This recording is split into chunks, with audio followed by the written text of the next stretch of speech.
Okay.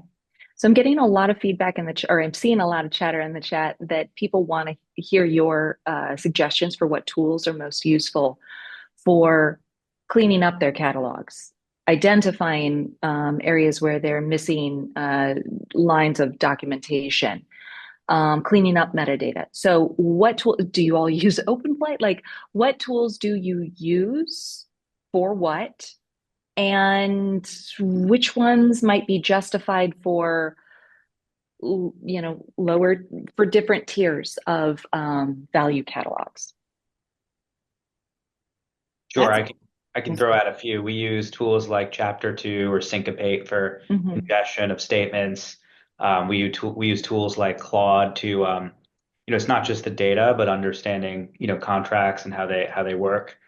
Um, we work with service providers, let's say, Virtu or Citron Cooperman, who provide, more elbow grease in that process. Um, it's interesting to me, we say tools, tools, tools. I actually think we're like in the very early innings still of tools and their applications in music and IP.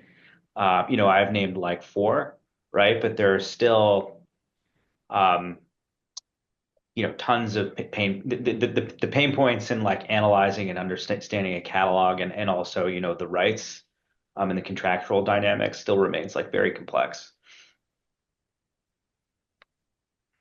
We use all the tools that we use Claude also to help us get out. We now do a bi-monthly newsletter about issues that are happening in the music industry for the lawyers and also investors so that they are more knowledgeable about what's going on in the business and what to watch out for. Um, we use Disco you have to have Disco if you want to pitch to music supervisors. That platform's used by every significant music supervisor in the world, and it's excellent. And now that it has AIMS, it's even better. We're going to be purchasing Writebox, which is a royalty system. There's also Music Maestro, which a lot of people have. Mhm. I just didn't want to do that. Most people have Music Maestro are looking for something else. And there's a few others. But for DIY writers, they're not going to buy a royalty system. So they have to meticulously clean up their data, I guess, in an Excel spreadsheet. And for that, you need to make sure that all your writer, your publishing name, the numbers, the ISWC number for the song, which is a unique identifier that's unique. That number is only connected to your song all over the world. But a lot of writers or DIY people don't know these things about getting, an ISRC number for their master recordings and putting that data in when they register their songs around the world.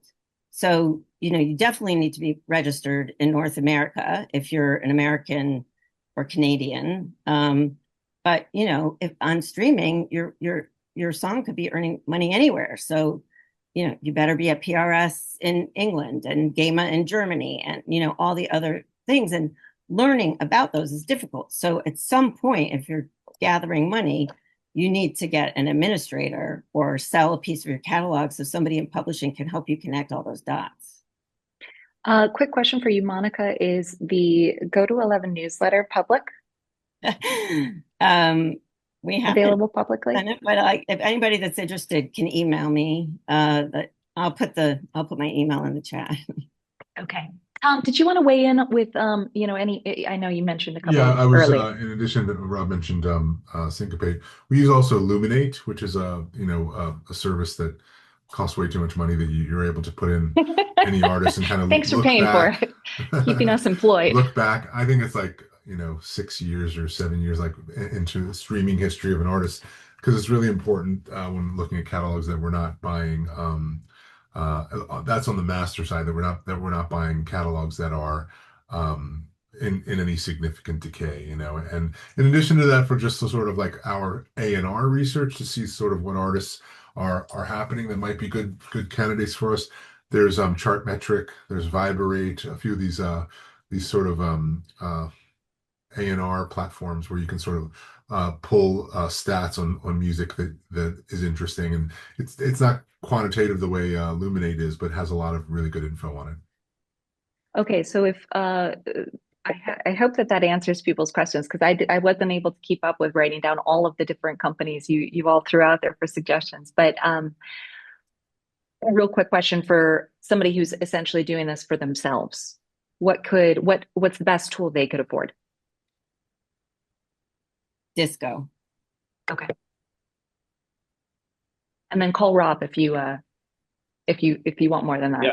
I'll add one other thought, which is maybe a little bit of art and science, but I'm a big fan of Spotify for artists, and I think for catalog owners or artists who are marketing their catalog, it's very important as well to understand the fan base, right? Particularly, I guess more recorded music question, right? But like, how do people engage with your music, right? And what are also the opportunities and what are the white space that are currently being tapped? Yeah, you want to know Thank you. the territories where your song's doing well to pitch it more for other Correct. things. Territories, demo, gender, it's basic stuff, right? But who your audience is huge.